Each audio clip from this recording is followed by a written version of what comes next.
And now, Michigan Reimagined with Chris Buck.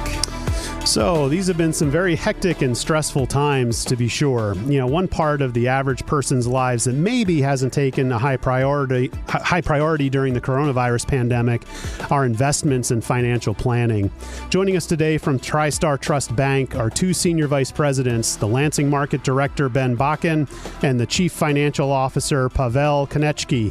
Welcome, Ben and Pavel. Thanks, Chris. Thanks for having me.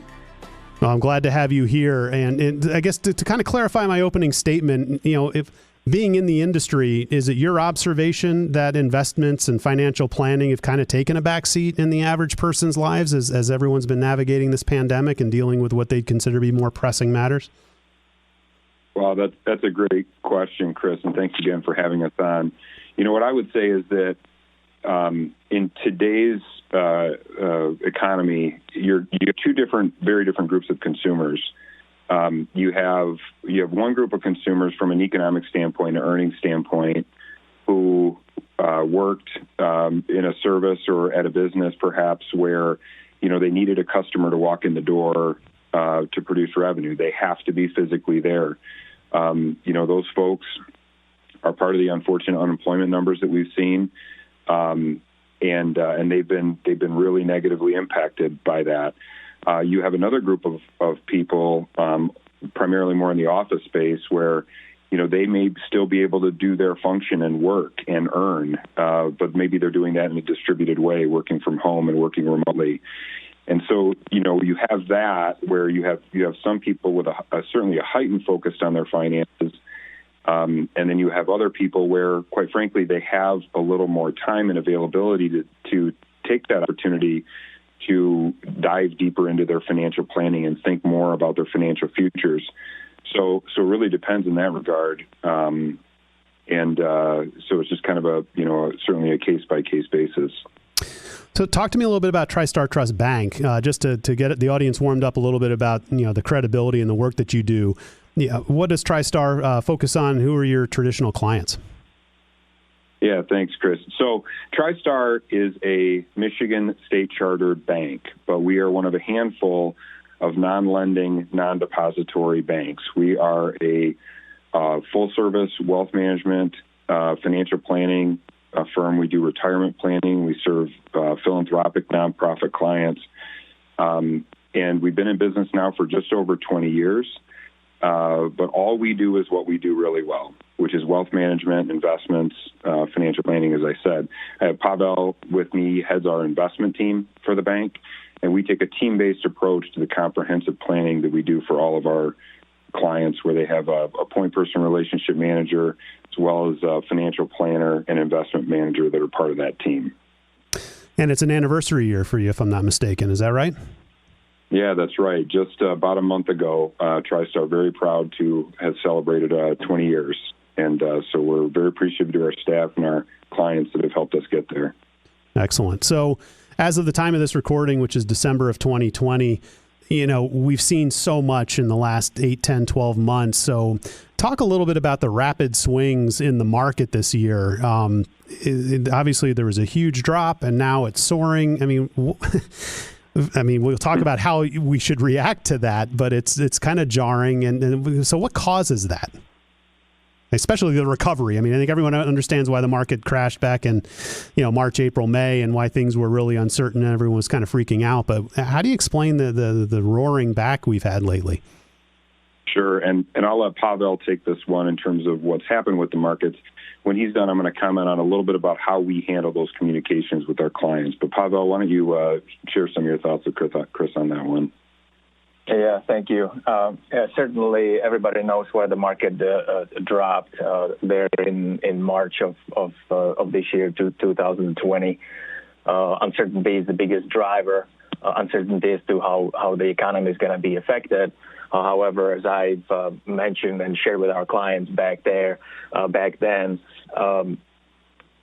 the American consumer has been in a very healthy position before the coronavirus hit. What that means is that we need to get through the coronavirus period to get some kind of a resolution to be able to a certain degree, get back to normal.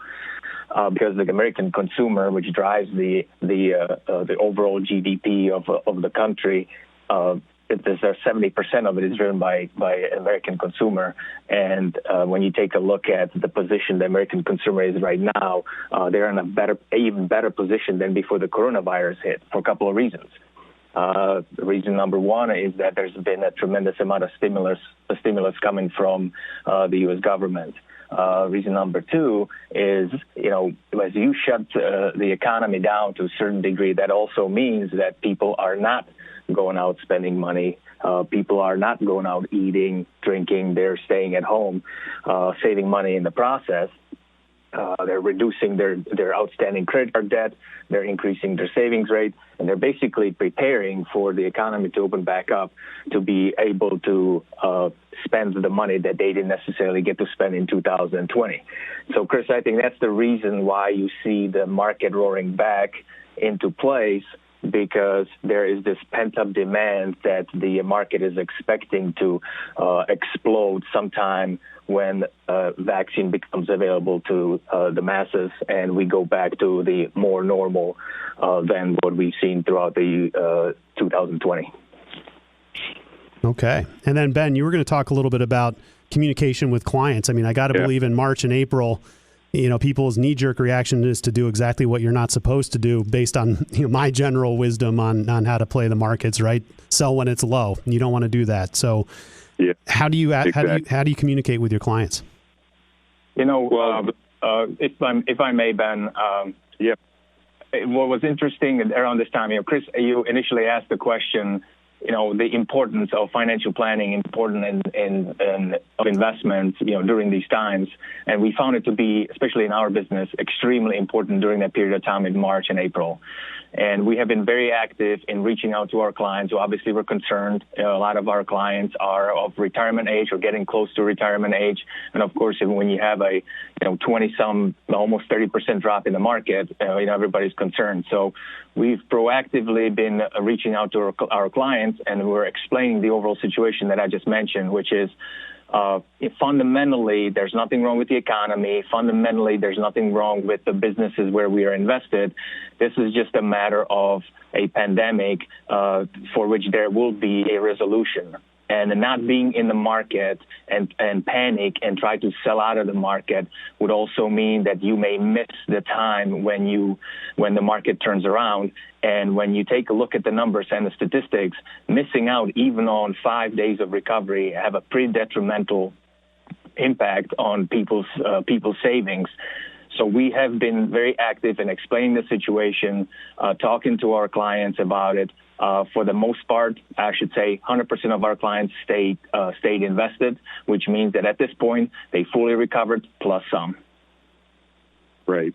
And the other thing there is that part of our job as a wealth management firm, in addition to the content and analysis that we do, is really psychology. And it's building those relationships and building that trust with our clients when times of uncertainty are there for something as important to people as their money and as the savings that they've accumulated over their lives.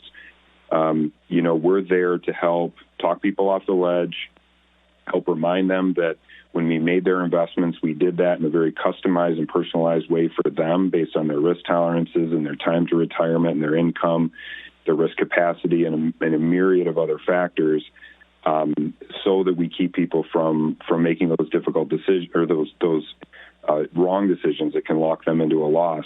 The other thing, Chris, that we really made a concerted effort for is making sure that in terms of those communications with our clients that we called them first.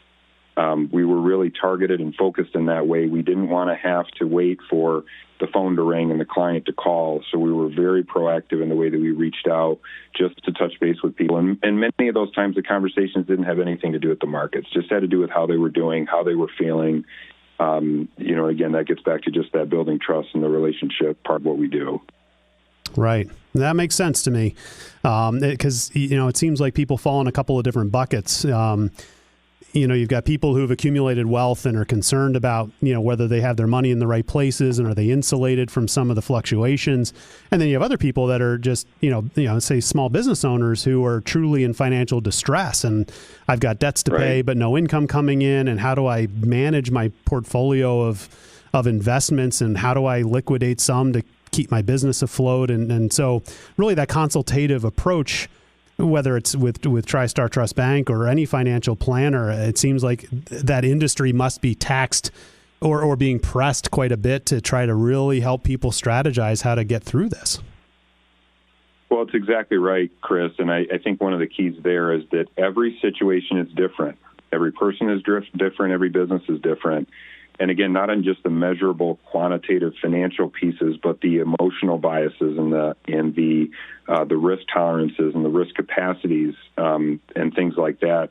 The process of a true comprehensive approach to financial planning and wealth management starts with understanding the client, starts with identifying what the needs are. Those are the pieces before you even start analyzing or developing a plan for someone. And so each case is really different, and many times it's a debt-focused approach. Many times it's a risk-focused approach where, are the right insurances in place, are the right, savings plans in place. The big key is budgeting for people. Again, regardless of whether you're a business or an individual that's been severely impacted from an income and revenue side or not, a budget is critical for absolutely everybody, and then having that partner you can work with to get through it.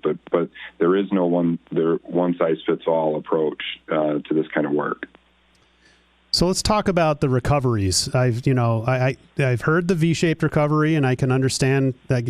I know what the letter looks like, so I can picture what that means. A W-shaped recovery, comparable. I can understand that.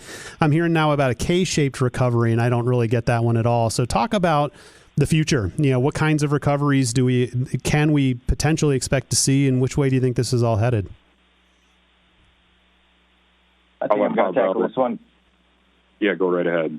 Yeah, let me tackle this one. Yes, the economists, Chris, they love their letters. K-shaped recovery is one that is new. I've been in business for over 20 years, and I don't remember seeing K-shaped recovery. But when you take a look at the letter K, it's basically two V's put together. One happens to be upside down. Yeah. And K-shaped recovery, so the top one is basically a V-shape. That's for the people that have financial assets, as Ben mentioned people who work in the office, who can work from home, who are really benefiting to a certain degree, are benefiting from the fact that there's just not spending taking place. The other V is for the people that are really affected by the pandemic as far as work is concerned. So think about a server in a restaurant. They are out of job. They may be getting a stimulus check money from the government. They may be getting unemployment, and then that's a temporary help. But unless they get back to work, it's just not enough. There are other areas of the economy where people were making significant amounts of money, but because of pandemic, the activity basically dropped and stopped for them, and even the unemployment support is just not enough to what they were making before. That segment of the population is experiencing what we would call the upside down V recovery, therefore not recovery at all. Personally, I initially was calling for a V-shaped recovery. I am now more convinced that it's a W-shaped recovery, and you've seen it. Summer came around in early fall. The economy was doing pretty well, but now we've got another shutdown. So the economy is taking a pause, more or less. The vaccine is about to be approved here in the next couple of days, and that certainly should help. But it's going to take a little while, and I don't see any major economic activity about a mid-year of 2021. Makes sense. All right. So getting back to kind of my intro, talking about, has financial planning taken a back seat in people's minds as they focus on other things?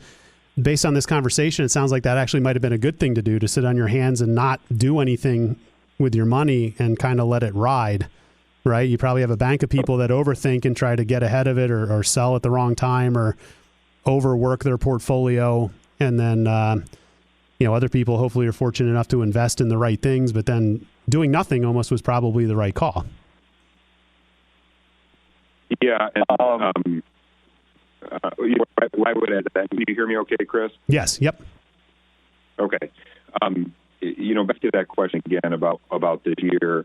Let's remember in 2020 that for so many families and so many people out there, there are a lot bigger concerns on their minds right now than their finances. I mean, whether their immediate family or someone close to them has been affected by COVID or gotten sick, or with this year as it has gone with regard to the elections, and as that process unfolded, there was clearly a lot of things this year to just take people's eye off the ball as it relates to their finances. But the key is to have a plan. That plan is going to have to be revisited and looked at again and adapted.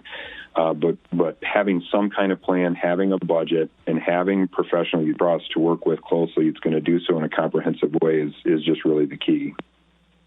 Wonderful. And Chris, if I could add to it, what's interesting is that your point that you made about sitting on your hands and do nothing with your investments, yes, that was the appropriate thing to do.